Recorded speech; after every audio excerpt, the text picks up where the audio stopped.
जय माँ काली दोस्तों, आप सभी को मेरा नमस्कार। कैसे हैं आप सभी? आशा है कि आप सब बहुत अच्छे होंगे और स्वस्थ होंगे। माँ काली का आशीर्वाद और उनकी कृपा सदैव आप पर और आपके समस्त परिवार पर बनी रहे। आप सभी स्वस्थ रहें, खुशहाल रहें। माँ से यही प्रार्थना है आप सभी के लिए। माँ सभी की झोलियाँ भरे और सभी की मनोकामनाओं को माँ पूर्ण करें। आज की वीडियो में मैं आपको बताऊंगी कि कोई भी शक्ति हो, चाहे वो माता काली की हो, चाहे वो हनुमान जी की हो, अन्य कोई भी देवी देवता हो, तो वो किस प्रकार से आपसे बातें करते हैं। कैसे कोई भी शक्ति आपके प्रश्नों के उत्तर दे सकती है। कैसे कोई भी देवी देवता एक भगत को आकर सब कुछ बता देते हैं। आज की वीडियो में मैं आपको बताऊंगी कि माता काली हो या कोई भी शक्ति हो, वो बातें कैसे करती हैं। आपकी हर समस्या का समाधान वो किस प्रकार बताती हैं। देखिए, देवी देवता बातें करते हैं और वो आपको हर समस्या का समाधान भी देते हैं। बस आपको उन्हें समझने की ज़रूरत है, क्योंकि देवीय शक्तियाँ हैं और देवीय शक्तियों के बात करने का तरीका अलग होता है। ऐसा नहीं है कि वो आपके सामने आकर खड़ी हो जाए और आपको सब कुछ बता दें और आपको आपके प्रश्नों के उत्तर दे दें। आपको समझना पड़ता है कि शक्तियाँ आपसे क्या कहना चाह रही हैं। बैठना पड़ता है घंटों घंटों, समझना पड़ता है, शक्तियों से संपर्क स्थापित करना पड़ता है, जुड़ना पड़ता है। तब जाके शक्तियाँ आपसे कनेक्ट होती हैं और आपको संकेत देती हैं। आपको उन संकेतों को समझना पड़ता है। आप भी शक्तियों से बात कर सकते हैं। आपको किसी भगत के पास जाने की ज़रूरत नहीं पड़ेगी अगर आप इस चीज़ को समझ जाएं कि शक्तियाँ बात कैसे करती हैं, कैसे वो आपको पूछा देती हैं। ये सब करने में आपको शुरुआत में थोड़ी सी दिक्कत आ सकती है।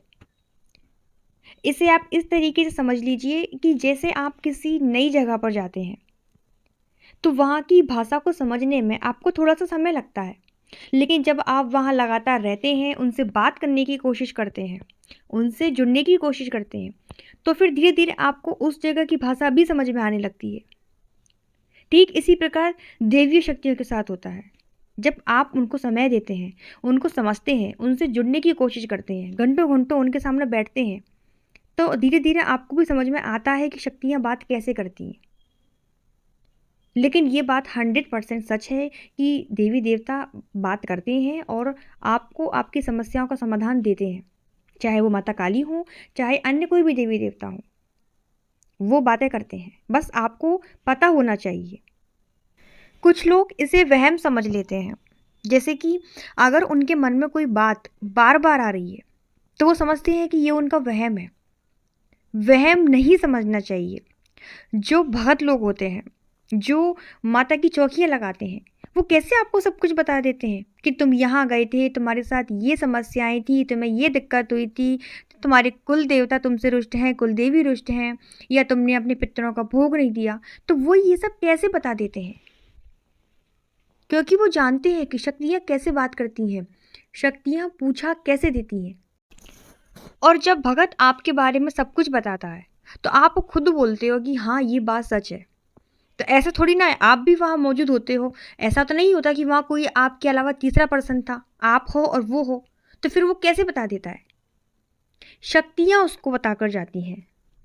जो देवी देवता उसने सिद्ध कर रखे हैं वो उसे बता के जाते हैं। जाप जैसे ही उनके सामने बैठते हैं, आपको कुछ सुनाई नहीं देता, आपको कुछ दिखाई नहीं देता, लेकिन उस भगत को सब दिखाई भी देता है और सब सुनाई भी देता है।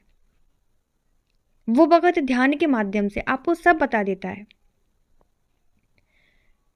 कई कई भगत तो ऐसे भी होते हैं जिनको ध्यान लगाने की ज़रूरत भी नहीं पड़ती। वो बस आंखें बंद करते हैं और उनको सब कुछ एक फिल्म की तरह उनके सामने सब दिखाई देने लगता है, सुनाई देने लगता है, और फिर वो सब कुछ आपके बारे में बता देते हैं। तो अगर आप भी देवीय शक्तियों से बात करना चाहते हैं, इन संकेतों को समझना चाहते हैं कि देवी देवता कैसे आपके सवालों के जवाब देते हैं, तो सबसे पहले तो आपको अपनी दिव्य दृष्टि को जगाना होगा। दिव्य दृष्टि जब तक आपकी नहीं खुलेगी तब तक आप शक्तियों से बात नहीं कर सकते। दिव्य दृष्टि यानी कि आपका आज्ञा चक्र। आपको अपने आज्ञा चक्र को एक्टिवेट करना होगा। अब आज्ञा चक्र कैसे एक्टिव होगा, उसके लिए देखो, आज्ञा चक्र जो दिव्य दृष्टि होती है वो 3 चीज़ों से खुलती है। एक खुलती है आपके गुरु के द्वारा, एक खुलती है आपके स्वयं के द्वारा जब आप साधनाएं करते हैं, जब आप ध्यान लगाते हैं। तीसरा, अगर आपने कोई देवी देवता सिद्ध कर रखे हैं तो कोई देवी देवता होते हैं जो आपकी दिव्य दृष्टि को खोल सकते हैं। अब आपके पास गुरु भी नहीं है और आपके पास कोई सिद्ध देवता भी नहीं है, तब आप स्वयं से भी अपनी दिव्य दृष्टि को खोल सकते हैं। उसके लिए क्या करना होगा, उसके लिए आपको घंटों घंटों तक बैठना होगा, आपको ध्यान लगाना होगा, मंत्र जाप करना होगा। तो जब आप लगातार ये सब करेंगे तो ध्यान के माध्यम से आपकी दिव्य दृष्टि खुलेगी। शुरुआत में जब आप ध्यान लगाएंगे तो आपको सब कुछ काला काला नजर आएगा, फिर धीरे धीरे आपको धुंधला धुंधला नजर आएगा। लेकिन जब आपका ध्यान बढ़ता चला जाएगा तब ध्यान के माध्यम से देवी देवताओं की आकृतियां आपको नजर आएगी, ओम की आकृति आपको नजर आएगी। इसी तरह जब लगातार आप ध्यान लगाते रहेंगे तो धीरे धीरे सब चीज़ें आपके सामने एक फिल्म की तरह चलने लगेंगी और फिर यही दैवीय शक्तियाँ दिव्य दृष्टि के माध्यम से आपको राह दिखाएंगी, आपको भौतिक जीवन में और आध्यात्म जीवन में आगे बढ़ाएंगी। यकीन मानिए कि दैवीय शक्तियाँ हर तरीके से आपका मार्गदर्शन करती हैं। तो सबसे पहली बात तो ये हो गई कि आपको अपनी दिव्य दृष्टि जागृत करनी होगी, जिनके माध्यम से शक्तियाँ आपको कोई भी चीज़ दिखा सकती हैं। दूसरी चीज़ ये है कि शक्तियाँ आपको बोलकर समस्या का समाधान कैसे बताती हैं।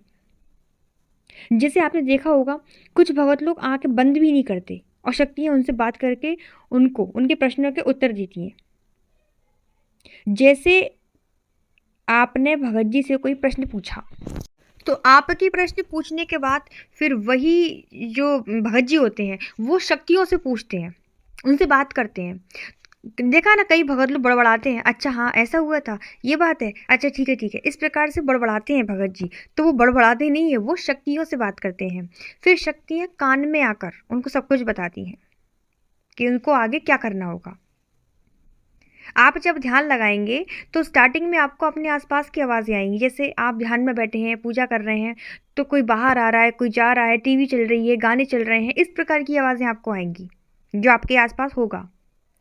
लेकिन जब आप लगातार ध्यान लगाएंगे, लंबे समय तक आप ध्यान लगाते रहेंगे, आपको प्रैक्टिस हो जाएगी, तो ध्यान की एक वो अवस्था आएगी जब आपको बाहरी आवाज़ें आनी बंद हो जाएंगी और आप दैवीय शक्तियों की आवाज़ें सुन पाएंगे। लेकिन इसके लिए आपको बहुत मेहनत करनी होगी, ध्यान लगाना होगा।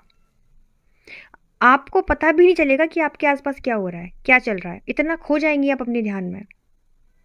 तो जब आप इस तरीके के ध्यान की अवस्था में पहुंचेंगे तब आपको महसूस होगा कि आपको ऐसा लगेगा कि देवी शक्तियाँ आपसे कुछ बोल रही हैं। आपको आपके अंदर की आवाज़ें आने लगेंगी, जैसे कि जो हार्ट बीट होती हैं उनकी आवाज़ें वैसे तो आपको कभी नहीं आएंगी, लेकिन जब आप अपने आप को सुनने की कोशिश करते हैं तो आपको अपनी हार्ट बीट की आवाज़ भी आने लगती है। और जब नॉर्मल कान से सुनेंगे तब आपके साथ कुछ भी ऐसा नहीं होगा। तो ये सब आवाज़ें सुनने के लिए आपको ध्यान लगाना होगा। ध्यान लगाएंगे तो आपको आपकी सांसों की आवाज़ भी आएंगी, आपको दिल की धड़कन की आवाज़ें भी आएंगी, लेकिन गौर से सुनने पर। इसी प्रकार गहराई में जितना आप उतरेंगे ध्यान की, तब आपको शक्तियों की आवाज़ें सुनाई देंगी। और जब ये बोलने वाली शक्तियाँ जागृत होती हैं तब आपको ऐसा लगने लगेगा जैसे आपको आपके नाम से कोई बुला रहा है। आपको आपके कानों में घंटियों की आवाज़ सुनाई देगी, ओम की ध्वनि सुनाई देगी, कहीं आरती हो रही है, इस प्रकार की आवाज़ें आपको सुनाई देंगी। तो मतलब कुछ ना कुछ आवाज़ें आपको आपके कानों में आती रहेंगी। फिर आपको उनको समझना पड़ेगा कि वो शक्तियाँ आपसे क्या कहना चाह रही हैं। तो इस प्रकार से आप किसी भी देवी देवता से बात कर सकते हैं और उनसे पूछा ले सकते हैं, उनसे अपने प्रश्नों के उत्तर ले सकते हैं। तो ये थी मेरी आज की जानकारी। मुझे आशा है कि आपको ये जानकारी पसंद आई होगी। वीडियो अच्छा लगे तो वीडियो को लाइक करके अपना प्यार भरा आशीर्वाद ज़रूर दीजिएगा और चैनल को सब्सक्राइब जरूर करिएगा। साथ ही बेल आइकन को प्रेस कर दीजिएगा ताकि मेरी आने वाली हर वीडियो, हर जानकारी आप तक सबसे पहले पहुंचे। मैं मिलती हूँ आपसे दूसरे वीडियो में। तब तक सभी को जय माता दी। सभी अपना ध्यान रखिए। धन्यवाद।